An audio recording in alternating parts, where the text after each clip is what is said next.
Je vais me démasquer.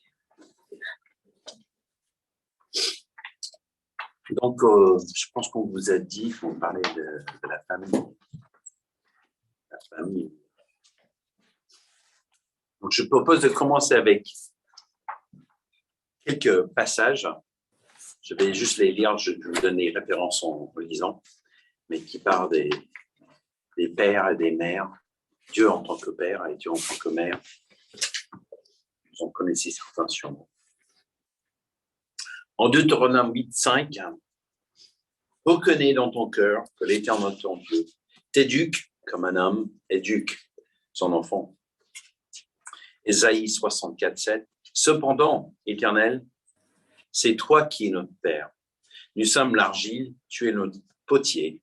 Nous sommes tous l'œuvre de tes mains. Psaume 103, 13-14. Comme un père a compassion de ses enfants, l'Éternel a compassion de ceux qui le craignent. Car il sait de quoi nous sommes faits. Il se souvient que nous sommes poussière. Proverbe 3, 11 et 12.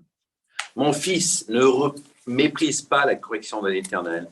Sois pas dégoûté lorsqu'il te reprend. Car l'Éternel reprend celui qu'il aime, comme un père l'enfant qui a sa faveur. Matthieu 5, verset 48. Soyez donc parfaits, comme votre Père céleste est parfait. Matthieu 23, 9. N'appelez personne sur la terre votre Père, car un seul est votre Père. C'est celui qui est au ciel. Et en tant que mère, Deutéronome 32, 18, tu as abandonné le rocher qui t'a donné naissance. Tu as oublié le Dieu qui t'a mis au monde. Psaume 131. L'Éternel n'a pas un cœur orgueilleux, ni des regards hautains. Et je ne m'engage pas dans ces projets trop grands et trop élevés pour moi. Au contraire, je suis calme et tranquille comme un enfant sevré qui se trouve avec sa mère. Je suis comme un enfant sevré. Ésaïe 49, verset 15. Une femme oublie-t-elle l'enfant qu'elle a allait? N'a-t-elle pas compassion de fils qui est sorti de son ventre? Même si elle oubliait moi, je ne t'oublierai jamais. Ésaïe 66, 13. Tout comme un homme est consolé par sa mère, je vous consolerai moi-même. Vous recevrez la consolation dans Jérusalem. Osée 13, verset 8. Je les attaquerai comme une ours à qui on a enlevé ses petits. Je déchirerai l'enveloppe de leur cœur.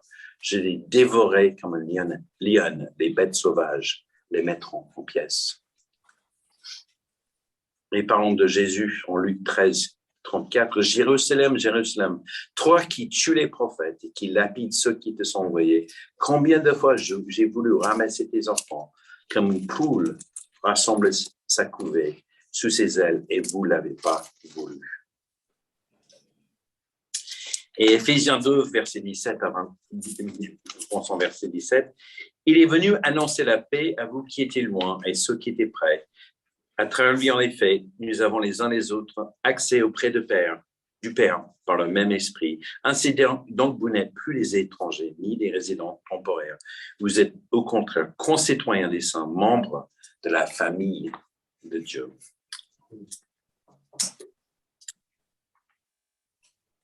Et donc, on va parler en trois parties.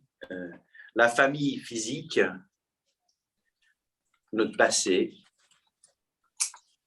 la famille physique et spirituelle, le présent, au bout de l'éternité, et en dernier, la famille physique et spirituelle, le futur, au bout de l'éternité. Et je ne sais pas comment vous ressentez ces passages quand vous entendez Dieu présenté comme Dieu est comme un père, Dieu est comme une mère.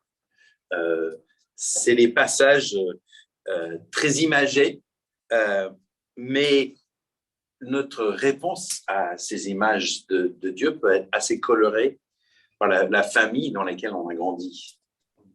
Si nous avons grandi dans une famille qui est pleine de joie et pleine d'amour, c'est probablement des très belles images de Dieu. Si on a grandi dans une famille qui avait beaucoup de difficultés, peut-être Dieu Dieu comme Père, ce n'est pas une très belle image. Et on va parler un peu davantage de ceci.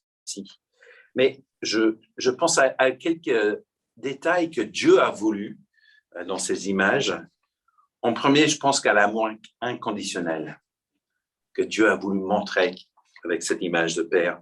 Et je pense à l'histoire du fils prodigue qui est parti et qui est revenu, et le Père a couru vers lui.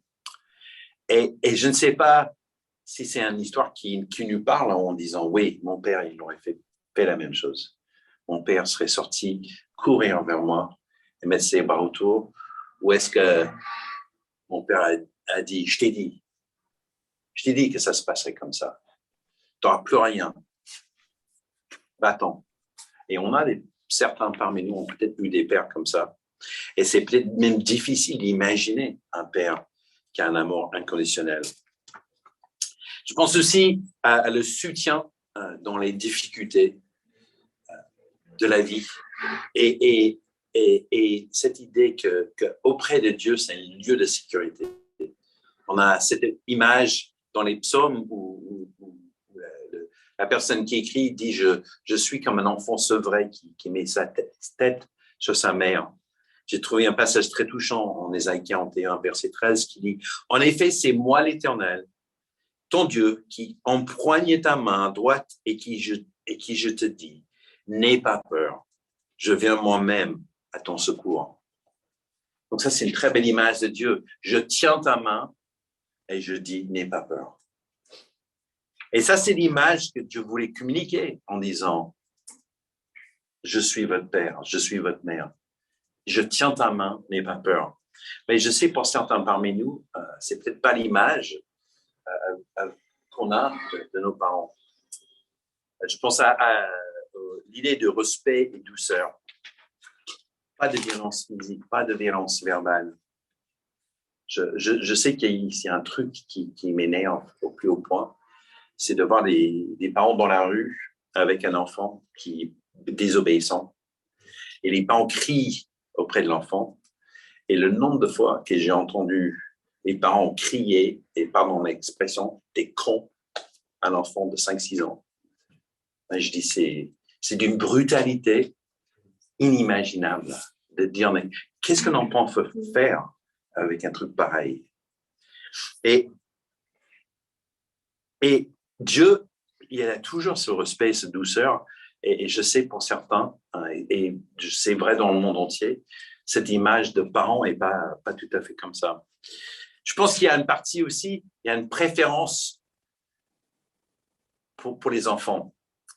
Et ça, je ne sais pas si vous l'avez senti. Pour mes parents, et je pense qu'on le veut tous, on veut que nos parents préfèrent nous aux autres enfants. Ça, c'est mes chéris. Les autres enfants, ça va, mais c'est mes enfants chéris. Et on lit en Jean 8, il dit « Or, l'esclave ne reste pas toujours dans la maison, c'est le fils qui reste pour toujours. » Et on voit que Dieu a une préférence saine envers ses propres enfants. J'aime ma famille, j'aime mes enfants. Je prends particulièrement soin de mes enfants. On en parlera peut-être un peu plus tard. Mais je sais que quand mon fils est né, j'ai toujours un souvenir de ce moment. Il était tout bébé. Je suis sorti du couffin et je regardais. Et j'étais vraiment terrifié. Parce que je savais qu'il y avait tous ces passages sur Dieu. Et je savais que mon fils allait un jour lire les passages « Dieu est comme un père ». Et je ne voulais pas qu'il dise « Ouf, Dieu est comme un père ». Aïe, aïe, aïe. Et je voulais qu'il puisse suivre mon exemple et dire oui, je vais être comme mon père, je vais être comme lui. Et j'ai une fille après. Finalement, aujourd'hui, ma fille me ressemble peut-être plus que ma fille, mon fils. Mais lors de la naissance de mon fils, le premier-né, j'ai senti cette poids énorme de dire l'image de Dieu et sa place dans le monde va être un peu définie par qui je suis. Et donc, ce n'est pas pour vous faire peur pour un jour avoir des enfants, mais c'est aussi en partie pour dire, réfléchir, quel est mon vécu? par le passé? Quelles sont les images que j'ai? Et un jour, si j'ai des enfants, quelle est l'image que je veux donner à mes enfants de Dieu? Et Anne a des choses à rajouter à notre passé. Parce que si on parle du passé, c'est parce que quand on devient chrétien, c'est un nouveau début, un nouveau départ, mais ça n'enlève pas du tout, dans le sens de nos familles, le passé. Nos parents sont toujours nos parents. Si on a des frères et des sœurs, ils sont toujours nos frères et nos sœurs. Le baptême ne change pas le fait qu'on a une famille physique. Et moi, j'ai été baptisée à 18 ans. Et bon, je n'avais pas dit à ma famille que j'allais me faire baptiser. J'étais indépendante, j'étais à la fac. Mais ma famille était assez paisible. Mes parents étaient toujours ensemble. Mes grands-parents des deux côtés étaient toujours ensemble. Donc, ils étaient croyants. Donc, je pensais, OK, j'ai pas un passé lourd, si on peut le dire. J'ai pas un bagage de traumatisme dans la famille. Et donc, c'est après avoir devenu chrétien que je découvre ces passages qui peuvent sembler contradictoires dans la Bible.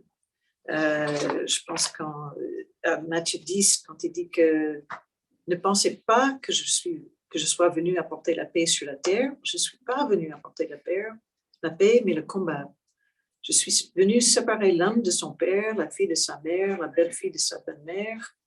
On aura pour ennemis les membres de sa famille. Celui qui aime son père ou sa mère plus que moi n'est pas digne de moi. Celui qui aime son fils ou sa fille plus que moi n'est pas digne de moi. Et je pense en tant que jeune chrétien, je pense que mon manque de diplomatie avec ma famille était plus aligné avec ce passage. Je me dis, OK, Dieu va être en première place. C'est normal que mes parents ne soient pas complètement contents de ma décision. OK, parce que, voilà, Jésus l'a dit. En même temps, il y a toujours Exode 20, verset 12, qui se retrouve en Deutéronome 5, 16, que Jésus réaffirme en Matthieu 15, verset 4 et Marc 7, verset 10, et encore Paul en Éphésiens 6, 2, où il dit « Honore ton père et ta mère, afin que tes jours se prolongent sur la terre que le Seigneur, ton Dieu, te donne. » Et dans la nouvelle version, Nouveau Français courant, il dit « Respecte ton père et ta mère. » Donc, on a ces deux passages qui sont contradictoires.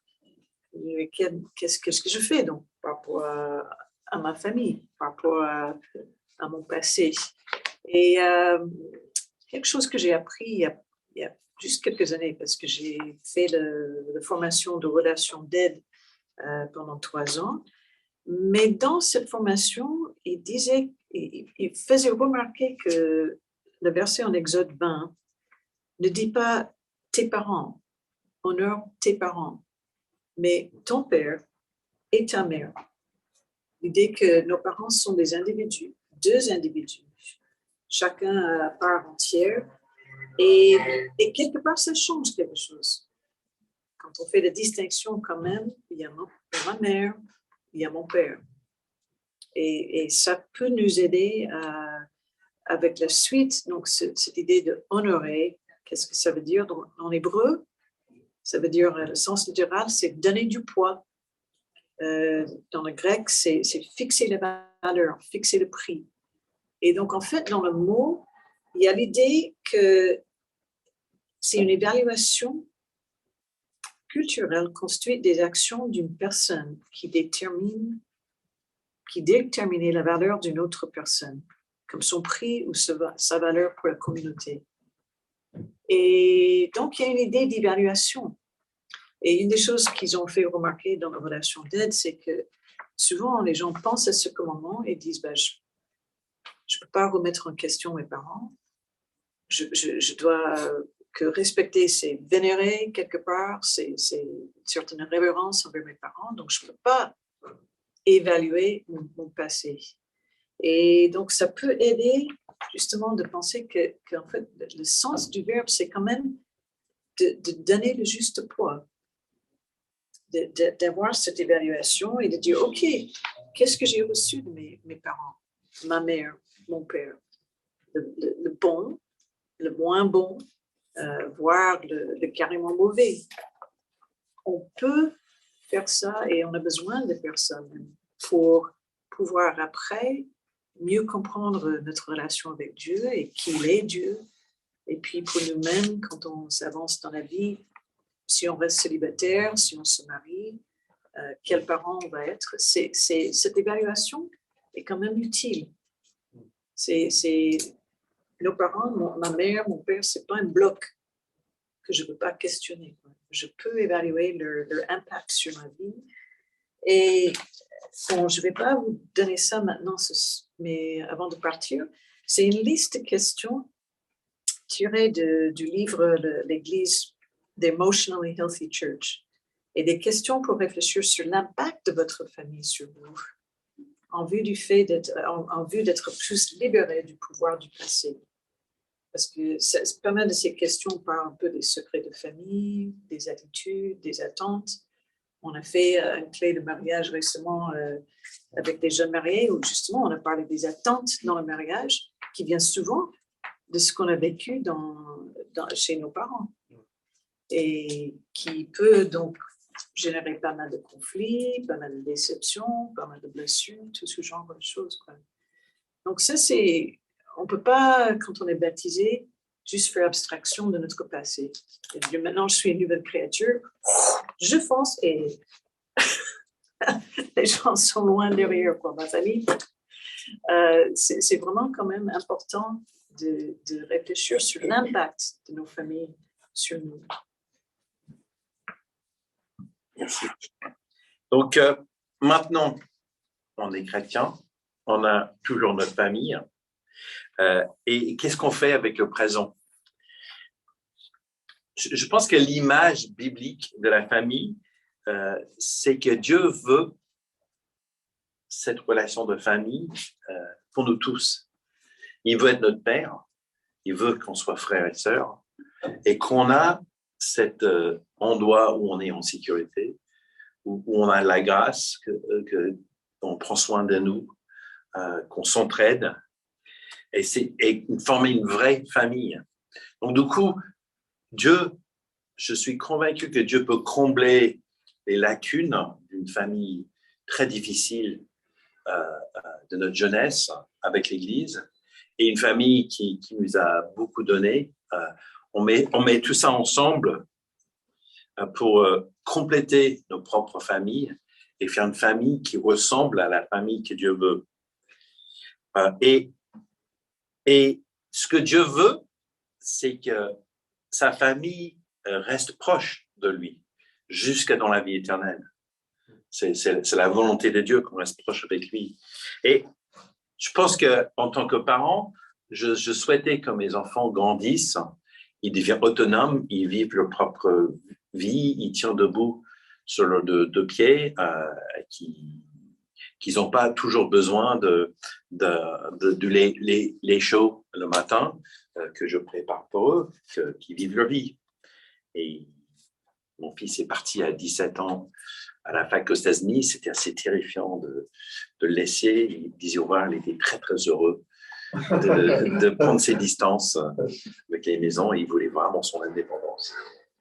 Mais tout était mis à l'épreuve et on allait apprendre s'il était prêt à tenir sur ses pieds. Et Dieu veut, quelque part, exactement comme un parent avec les enfants, cet équilibre entre je veux que tu tiens sur ses pieds, mais que tu dépends quand même de moi, mais que tu restes dans ma famille. Et donc, je pense que c'est cette image qu'ensemble, on devient adulte dans la famille, mais on reste dans la famille. J'ai mes références de ma génération. Il y a Maxime Le Forestier qui a chanté « On ne choisit pas ses parents, on ne choisit pas sa famille. On ne choisit pas non plus les trottoirs de Manille, de Paris, d'Alger pour apprendre à marcher. » C'est une chanson assez intéressante, mais il dit « On ne choisit pas ses parents, on ne choisit pas sa famille. » Et c'est une vérité que c'est une particularité aussi dans l'Église. vous n'avez pas choisi vos parents, vous leur avez rien demandé quand vous êtes né, et quand on devient chrétien, on ne choisit pas la famille de l'Église. Vous n'avez pas dit « je veux Thomas comme frère ». Et certaines personnes, on les préfère pas tant que ça. Mais vous avez probablement vécu dans vos familles, entre les frères et les sœurs, des fois, vous aurez été tout aussi content que un de vos enfants, un de vos frères ou sœurs n'existait pas à un certain moment de la vie. Mais c'est notre famille, on ne les a pas choisis, mais on les a. Et ce qui est unique dans une famille, c'est qu'on ne peut pas ne plus être membre de la famille. On peut s'en aller, mais on reste, vous restez toujours l'enfant de vos parents, le parent de vos enfants et les frères et sœurs de vos frères et sœurs. Et c'est une différence assez profonde, en fait, entre les clubs sportifs, entre les activités humanitaires, etc. On s'unit avec un groupe de personnes dans un objectif des fois très noble, mais avec les affinités partagées. Et des fois, on vient dans l'Église et on trouve des personnes avec qui les affinités sont minimes, sauf Jésus. Et je pense que c'est vraiment une occasion pour apprendre, comme on a probablement pour beaucoup appris dans sa famille, un certain niveau d'humilité, de grâce, de patience, de persévérance, à apprendre à s'entendre avec les gens avec qui on n'a pas choisi. Et Dieu nous met dans une famille qu'on n'a pas choisie. Et donc, on a cette famille qui est l'Église. Dieu est présenté comme le mari et l'ensemble des chrétiens comme sa femme. Et cette relation est décrite de beaucoup de façons différentes. Mais il y a cette notion toujours de famille qui forme l'Église et dont on est tous membres, on est unis et on travaille ensemble. Et on a aussi la notion d'ancien dans l'Église. On a parlé de ça un peu tout à l'heure. C'est intéressant si on lit en 1 Timothée 3, versets 4 et 5, il dit, en parlant de l'ancien, il faut qu'il dirige bien sa propre maison et qu'il tient ses enfants dans la soumission d'un entier respect. En effet, si quelqu'un ne sait pas diriger sa propre maison, comment prendrait-il soin de l'Église de Dieu? Cette attente n'est pas trop choquante, n'est-ce pas? Est-ce que vous voudrez quelqu'un qui dit cette personne dirige l'Église et ses enfants le détestent et sa femme le déteste et c'était un chantier catastrophique toutes les années l'enfance de la famille des chouettes, il va diriger l'Église. Donc Dieu a des attentes qu'on apprend à gérer notre propre famille et que ça nous apprend aussi à s'entraider les uns des autres. Et je trouve que c'est vraiment un défi énorme parce que les enfants ne choisissent pas les parents, mais les parents ne choisissent pas les enfants non plus. Donc et j'ai dû vraiment apprendre des choses avec mes enfants parce qu'il y a des atomes crochus aussi entre parents et enfants. Des fois, il faut apprendre à aimer davantage un de nos enfants. Il faut prendre, peut-être il y a un de vos parents qui est beaucoup plus facile à aimer. Mais de toute façon, je trouve que c'est très belle cette image que l'Église est faite qu'ensemble, avec notre passé de famille, on forme la famille que Dieu veut, la famille où on est bien, on se sent à l'aise et on se sent protégé, comme Dieu l'a toujours voulu. Donc, pour revenir à mon histoire, après mon baptême, j'ai commencé à me rendre compte de l'influence de mon père sur ma relation avec Dieu, parce que mon père était plus âgé que ma mère par 12 ans. Donc, du coup, il avait déjà 37 ans quand je suis née, donc il était toujours un vieux. et assez distant, il avait des migraines tout le temps qui, en fait, vraiment, ça l'a handicapé, mais je ne me rendais pas compte de ça quand j'étais jeune. C'est plutôt qu'il ne fallait pas faire du bruit. Et donc, l'affection, c'était plutôt côté ma mère. Et je me rendais compte que quand je priais à Dieu, c'était pas mal comme avec mon père, quoi. Papa, est-ce que je peux emprunter la voiture? Oui, non, ok. Dieu, est-ce que je... Ok. C'est business, quoi. Et donc, cette idée d'imaginer Dieu comme un Dieu d'affection, qui était généreux dans sa miséricorde, son affection et tout ça, il fallait apprendre ça de la Bible, quoi, parce que je n'avais pas mon père comme référence. Et donc, je crois que c'est les familles dans l'Église qui m'ont aidé à plus avoir une vision long terme aussi de la vie chrétienne. Parce que je pense, en tant qu'étudiant, on peut penser, oui, ça va. J'ai été baptisée en tant qu'étudiant, ça va pour ma vie étudiante. Mais après, quand je commence à travailler, si je reste célibataire, si je me marie, quand je me marie, c'est difficile. Je me souviens, je l'ai dit à Delaram qui a été baptisé dimanche dernier, j'ai dit, pour moi, une des trucs à calculer les dépenses, c'était de dire, je vais assister à ces réunions toutes les semaines, toute ma vie. C'est quelque part, c'est assez flippant d'imaginer faire ça pour toute ma vie, quoi.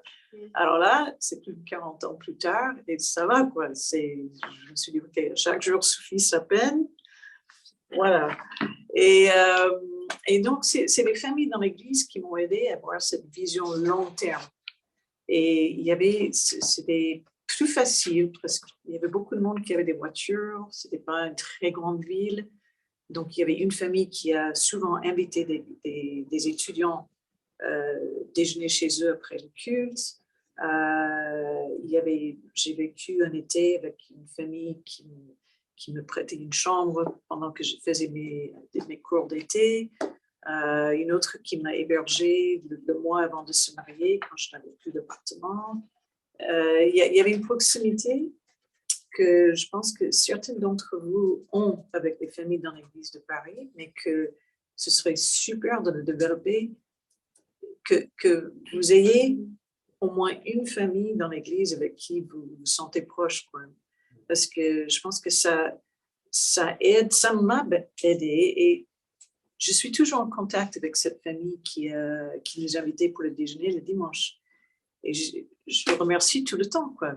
Et elle nous dit, moi, nous sommes reconnaissants à vous, les étudiants à l'époque, parce que vous avez aidé nos enfants qui avaient 8 ans, 10 ans, 12 ans à l'époque, d'avoir une vision pour être chrétien en tant qu'étudiant. Et donc, en fait, ça passait dans les deux sens. Et ce n'était pas juste nous qui recevaient. On était en train de donner quelque chose aussi, même si on ne se rendait pas compte, quoi. Donc, je pense que c'est votre présent maintenant. Et votre présent, c'est justement de continuer à grandir spirituellement dans la famille spirituelle et de grandir aussi vis-à-vis de vos familles physiques. Et je pense que, Brad a déjà pas mal mentionné l'image du Père. Ça fait partie de chercher, continuer à chercher Dieu, d'approfondir votre connaissance de Dieu en tant que Père, même de chercher les pères dans l'Église, ça va, quoi. Il y a Paul qui a dit aux Corinthiens, il a dit, car même si vous arrivez d'avoir 10 000 guides dans votre vie avec le Christ, vous n'avez qu'un seul Père. En effet, quand je vous ai apporté la bonne nouvelle, c'est moi qui suis devenu votre Père pour votre vie avec Jésus-Christ. Donc ça, c'est 1 Corinthiens 4, verset 15. Il a aussi parlé de ça en 1 Thessaloniciens 2, 7 à 11. Donc, Paul se voyait en tant qu'être humain, il ne se prenait pas pour Dieu le Père, mais que cette relation était tangible, quoi. Je pense souvent en début des épîtres, Dieu est appelé Dieu le Père. C'est peut-être Jésus le Christ, Jésus Sauveur, Jésus Seigneur, tout ça, mais Dieu le Père, pour renforcer cette image de sa grâce, paix, miséricorde, discipline, amour, toutes ces choses on J'avais certaines choses, la discipline de mon père, j'ai compris. Hein? Ça c'était pas un problème dans mon image de Dieu. Je comprenais la discipline. Mais ces autres choses, j'avais besoin d'apprendre ça du Dieu dans la Bible et puis de voir les exemples en chair et en os. Tu vois, d'avoir les anciens qui donnaient les grosses accolades de dimanche, d'être invités chez eux. Je pense frères et sœurs, comme Brad a dit, on ne choisit pas. Et donc, on est en train d'apprendre comment aimer les gens qui sont très différents de nous. Et effectivement, un jour, oui, on peut avoir les enfants très différents de nous. L'organisation de l'Église, et je pense même les responsabilités envers nos familles physiques. Si vous lisez 1 Timothée 5, c'est un bon chapitre où Paul est en train de dire, et vous avez des responsabilités envers vos familles physiques aussi. On ne peut pas juste ignorer nos familles physiques. Et nous, je sais quand on s'est mariés, quelque part, nos familles semblaient assez loin. On est ensemble, on fonde notre famille, ciao les parents. Mais maintenant, nos parents sont âgés. Et en fait, et puis, même si eux, ils sont toujours aux États-Unis, nos pères sont décédés dans les deux années passées et nos mères ont besoin de plus d'encouragement, plus de soins, et c'est... Donc, on voit leur influence toute notre vie, mais on est aussi appelé d'être présent pour nos pères, nos mères. Et donc, la Bible peut nous apprendre ça aussi en même temps qu'on apprend à être fille, frère, sœur dans l'Église, dans la famille spirituelle. Yeah. Et juste pour finir ce point-là, j'ai parlé de la préférence qu'on aime bien de tes parents, préférence pour nous et les propres enfants. Et c'est intéressant aussi qu'en Colossiens 6.10, il dit ainsi donc, pendant que nous en avons l'occasion, pratiquons le bien envers tous, et en particulier envers nos proches dans la foi. Donc c'est même biblique on prend davantage soin de nos frères et sœurs dans l'Église, comme on prend davantage soin de nos frères et sœurs dans notre famille physique.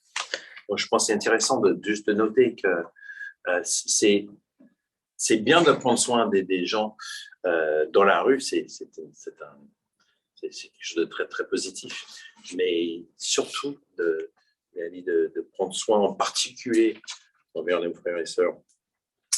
Et donc, si on commence à réfléchir à l'avenir, je pense que pour certains qui sont devenus chrétiens, vous avez des parents chrétiens, vous dites formidable, on va passer les longues années ensemble en tant que chrétiens. Peut-être que vous avez quelques conflits, mais ça pas trop. Certains d'autres, peut-être, c'était très compliqué de devenir chrétien. Et je sais même, moi, avec mes parents très croyants, c'était assez compliqué de devenir chrétien. Il y avait certaines choses sur lesquelles on n'était vraiment pas d'accord et c'était pas des choses simples. Et Anne a déjà lu le verset verset en Matthieu.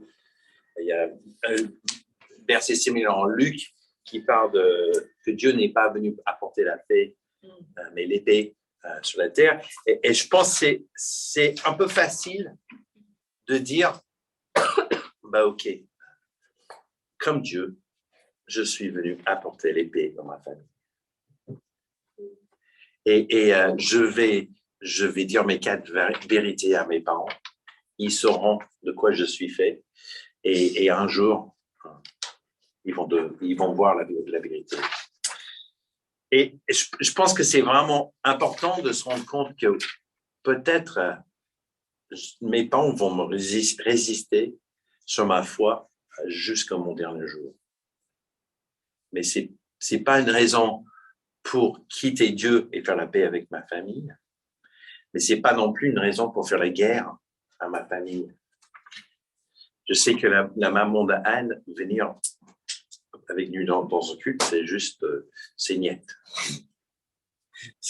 Et ça fait, elle est admirative devant notre façon d'avoir élevé nos enfants. Je dirais même davantage que mes parents qui sont chrétiens, mais il y a des choses qui n'ont pas bougé, mais d'un iota visiblement au minimum dans ces relations-là. Et donc, je pense que c'est vraiment important que nos convictions restent nos convictions, mais qu'on est humble quand même face à nos parents. Et Jésus nous a avertis que ça peut créer des conflits. Mais en même temps, je pense que c'est vraiment important. Qu'est-ce que je peux faire pour ne pas être le moteur des conflits dans ma famille et plutôt un moteur de paix, de progrès dans ma famille. Il y a un truc super simple que j'ai fait il y a maintenant, je pense, à peu près 40 ans. Quand j'étais au téléphone avec mes parents, quand ils étaient au loin, avant de raccrocher, je leur ai dit « je vous aime ». Et au début, il y avait une silence au bout du fil. Donc je dis « bon, je continue, je vous aime, je vous aime ». Et juste l'année dernière, quelques mois avant mon père meurt, on était à la fin de l'appel, et mon père m'a dit « attends, je t'aime ». Et c'est devenu une habitude avec mes parents, et même mes parents envers ma sœur, qui me disent « je t'aime » et que je leur dis « je vous aime ». Et mes parents reconnaissaient très, très facilement que ça venait du fait que j'insistais à chaque fois que je terminais l'appel, je vous aime. Et je pense qu'il y a des choses comme ça qu'on peut faire, ça c'est juste un truc pas bête, mais super simple. Et j'ai persisté. Et c'était pas tout de suite. Hein. Je pense qu'ils étaient heureux d'entendre que je les aimais, mais ils étaient très, très mal à l'aise. Ils étaient très mal à l'aise de s'exprimer aussi ouvertement que ça. Donc, c'était très intéressant quand mon père, l'année dernière, a dit « stop, je voulais dire je t'aime ». Et ma mère a dit, même quand il était très, très malade, elle a dit ton père reconnaît que c'est toi qui as instauré le fait de s'exprimer et dire ce qu'on pensait des uns des autres dans notre famille. Et on est reconnaissant.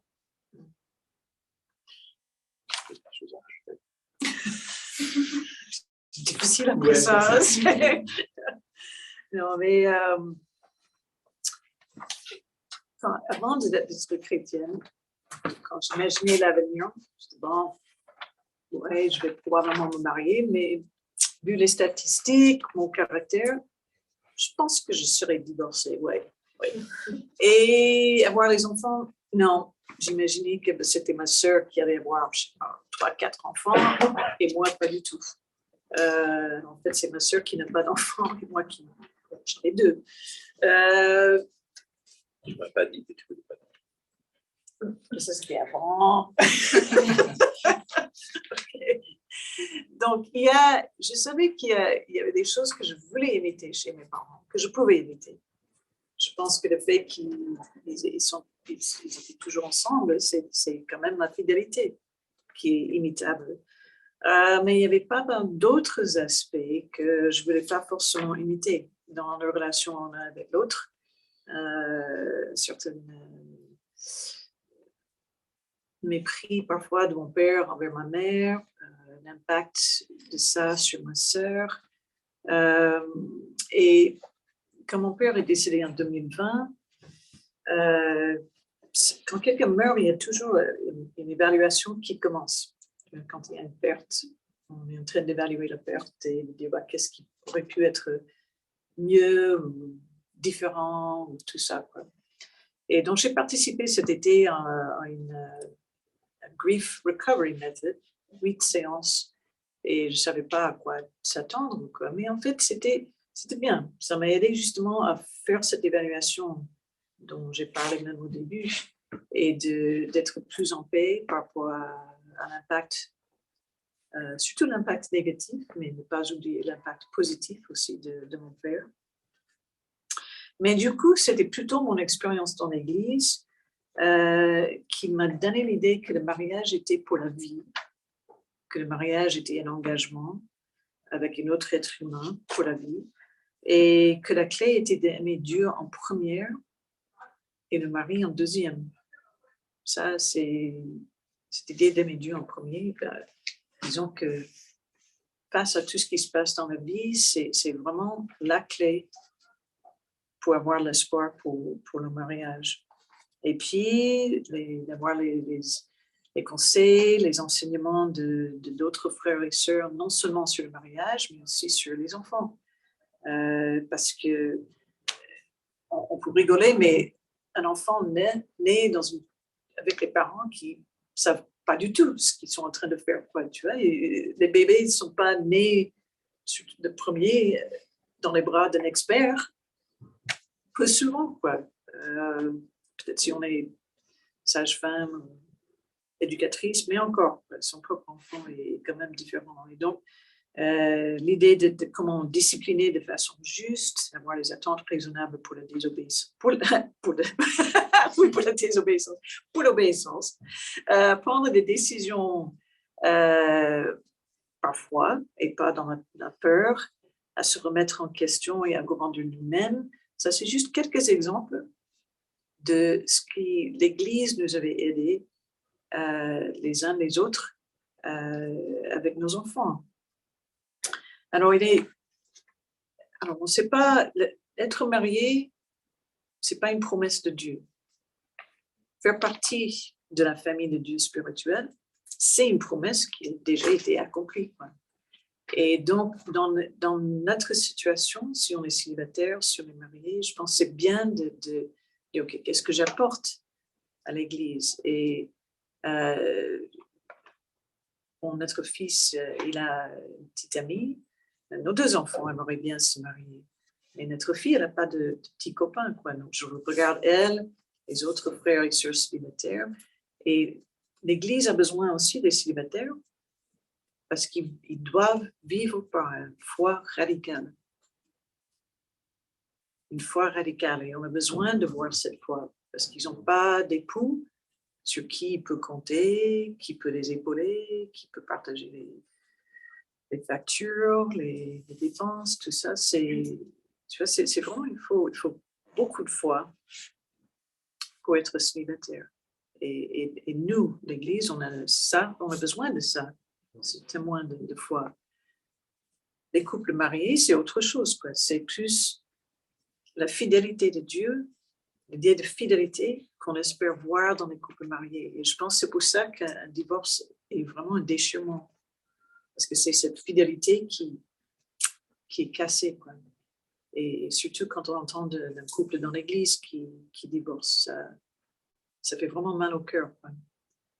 Parce que quelque part, c'est cette fidélité qui est cassée. Et l'Église a besoin de voir la fidélité dans les couples parce que ça nous aide à vivre en chair et en os quelque part, à pouvoir le témoin de la fidélité de Dieu.